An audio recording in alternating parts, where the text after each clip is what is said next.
Oi, pessoal, Deus abençoe. Estamos aqui para fazer mais um minutinho de prosa com o nosso Deus, para ver o que Deus tem para nos avisar hoje.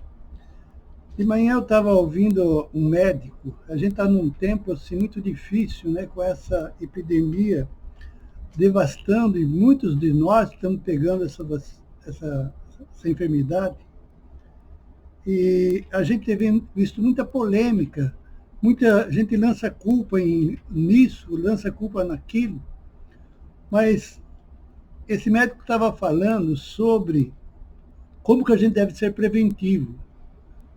A gente deve ser preventivo, porque ser preventivo, às vezes você pega a enfermidade, mas ela tem um efeito menor.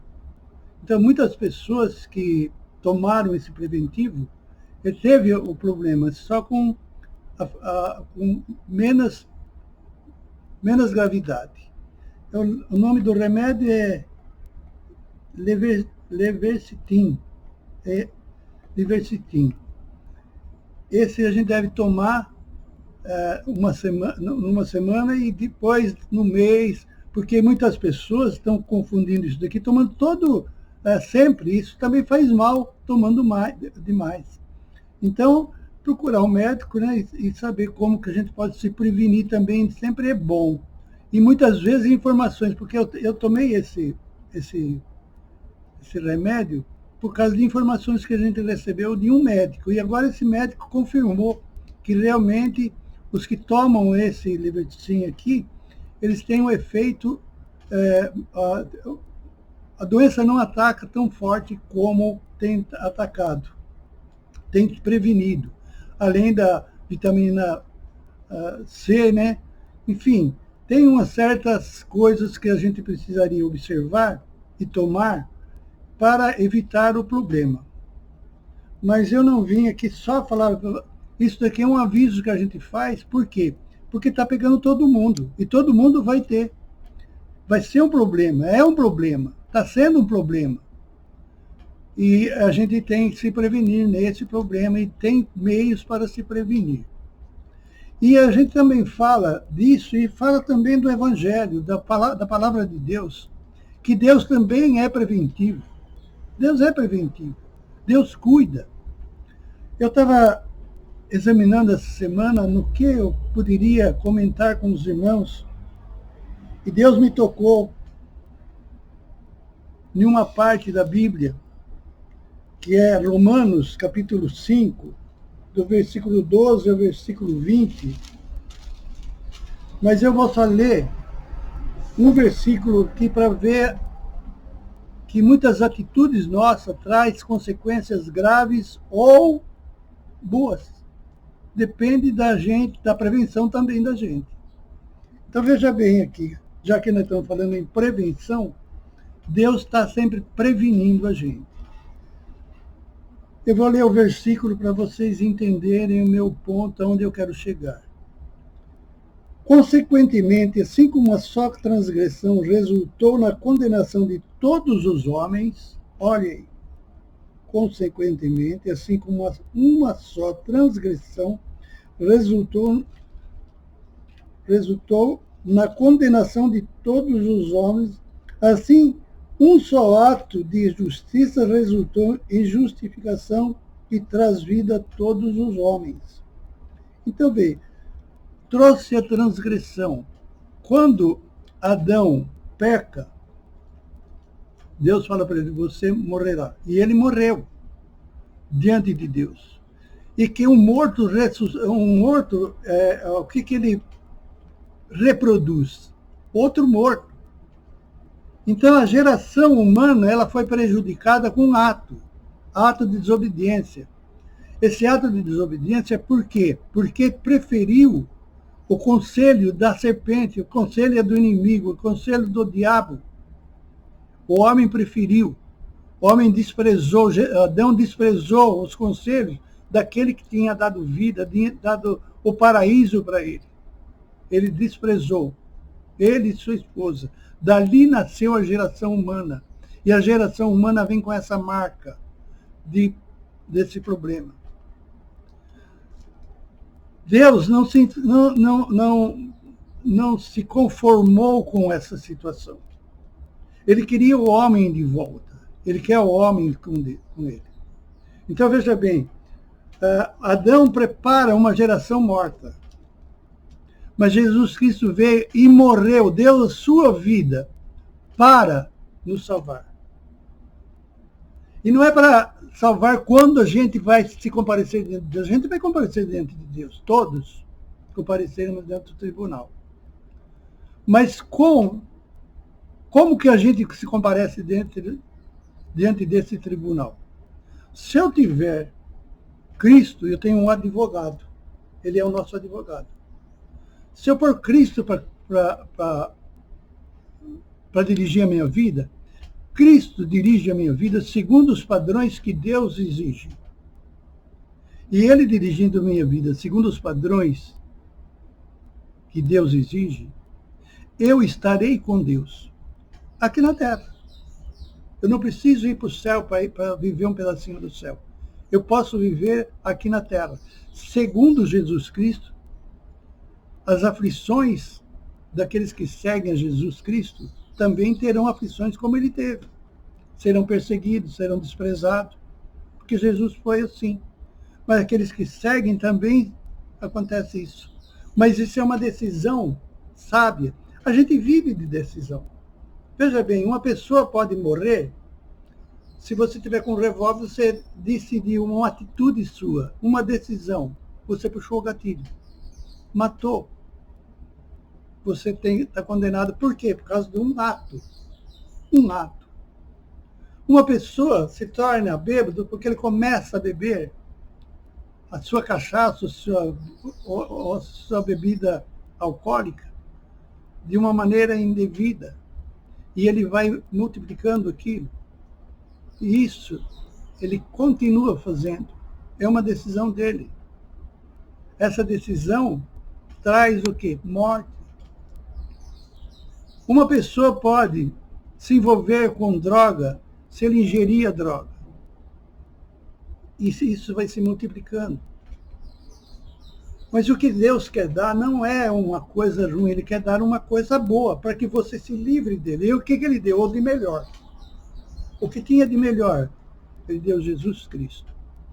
Então, veja bem, a atitude nossa, as decisões nossas, têm consequências eternas para Deus ou para o inimigo. Mas a gente precisa tomar decisões. Às vezes a gente pode pensar assim, não, mas eu sou muito pecador. Como eu pensava. Eu achei que eu era tão pecador que Deus jamais me perdoaria. Aí eu peguei a olhar a Bíblia. Eu encontrei na Bíblia um ladrão que foi crucificado junto com Jesus Cristo. 2 ladrões. Um rejeitou Jesus Cristo, culpou Jesus Cristo. Falou que por que não salvava ele, já que ele era Deus. Então não creu. O outro pediu, Senhor, me leva contigo, porque eu sei que o Senhor é bom. Essa atitude, o que Jesus Cristo respondeu para ele? Ainda hoje você está no paraíso. Será que Jesus ficou olhando para o passado? Ficou olhando pelas atitudes antigas dele? Não, a atitude agora dele era de arrependimento. E esse arrependimento é que nós precisamos. Se a gente não tiver esse arrependimento do ladrão na cruz, se a gente não se olhar ao nosso pecado e ver que a gente não merece o céu, a gente não vai para o céu. Mas se você olhar para os seus pecados e ver que Jesus é superior aos seus pecados e Ele pode te salvar,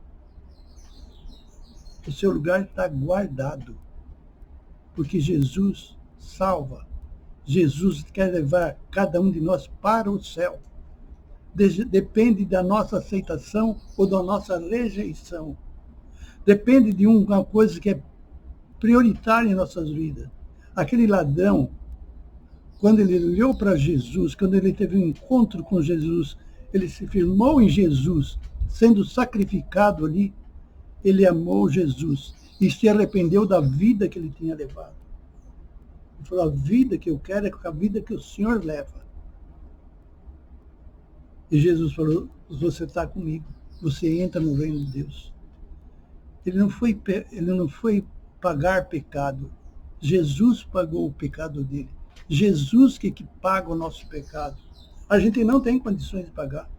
Nunca vai pagar. O que paga o pecado é o nosso arrependimento. Reconhecer que nós necessitamos de Jesus Cristo para nos salvar. A gente dá tantas voltas e acha que é religião, que é isso, que é aquilo. Eu sempre falo isso, eu sempre bato nessa tecla. Religião, religião, religião. O que a religião faz? Nada. Ela não faz nada. Agora, o que a gente precisa é ter comunhão com Deus, é observar que Jesus veio trazer salvação. E essa salvação está disposta agora, hoje, nesse momento. Agora que eu estou falando com vocês, você fala assim, Jesus, tome conta da minha vida, de todo o seu coração. Eu me arrependo dos pecados que eu tenho. Jesus quer isso, ele só quer isso. Que você se arrependa. Ele não pediu nada para o ladrão, a não ser o arrependimento. O arrependimento, essa atitude mudou o conceito de Jesus com o ladrão, que pelos seus pecados ele já estaria no inferno. Mas ali estava a presença de Jesus. Deus estava lhe salvando através de Jesus Cristo. E Deus continua salvando. Jesus não morreu na cruz, ele ressuscitou. Ele ressuscitou, ele está vivo e pode continuar atuando como atuou no ladrão na cruz, cheio de pecado, carregadíssimo de pecado. Aliás, ele foi condenado devido a tantos pecados que ele tinha. Ele foi condenado à morte. Mas Jesus deu vida para ele. Porque ele se arrependeu, reconheceu que Cristo salva. E o que hoje está faltando no ser humano é observar que Cristo salva. E que eu simplesmente não tenho a salvação porque rejeito a salvação. Que Deus possa sempre nos abençoar. Que Deus possa falar com que a palavra de Deus fale. A minha base não está naquilo que eu falo. Não está em mim. Mas está naquilo que eu estou falando da palavra de Deus. É a palavra de Deus que diz assim aqui. Consequentemente, assim como a sua transgressão resultou na condenação, olha, está todo mundo condenado. Todas as pessoas estão condenadas pelo pecado. A condenação de todos nós, assim também um só ato de justiça, quer dizer, um só ato, uma vez, é simplesmente chegar a Jesus, tome conta da minha vida e seguir Jesus. As minhas ovelhas ouvem minha voz e me seguem. A gente precisa ser definido nas nossas atitudes espirituais. Deus não exige absurdos. Ele quer só comunhão com Ele. E quando a gente quiser gozar dessa comunhão, primeiro, você tem que ofertar o melhor de si mesmo. É o seu coração. Deus está interessado em seu coração. Que Deus abençoe, que Deus ilumine e que não negue isso para o Senhor. Dê o seu coração. Vale a pena ser de Jesus. Vale a pena ter a salvação e gozar a salvação aqui na terra, pela paz, pelo amor, pela dignidade que Deus nos dá. Às vezes vocês podem me achar um pouco duro, mas não sou eu duro. A palavra de Deus, duro é ir para o inferno. Duro é ir para o inferno. Duro é desprezar a Deus. As consequências são terríveis. Então, ponha Cristo no seu coração. De todos, convide Ele. Tome conta da minha vida. Mostre aonde que eu tenho que ir. Porque muitas vezes a gente quer desenhar a Deus aonde a gente quer que Ele nos leve. Mas é Ele que vai dirigir. Quando você entrega seu coração, é Ele que dirige. Ele que põe você no lugar que Ele quer. A vontade é dele. E Ele pode levar a gente, às vezes, a ter até muitas dificuldades. Mas e daí? Estamos com Jesus? Que Deus possa nos abençoar e a gente ter a coragem, nós termos a coragem de entregar nosso coração, o nosso ser, o nosso tudo a Deus, porque Ele cuida de nós. Deus abençoe. Que a paz do Senhor esteja com vocês. Amém.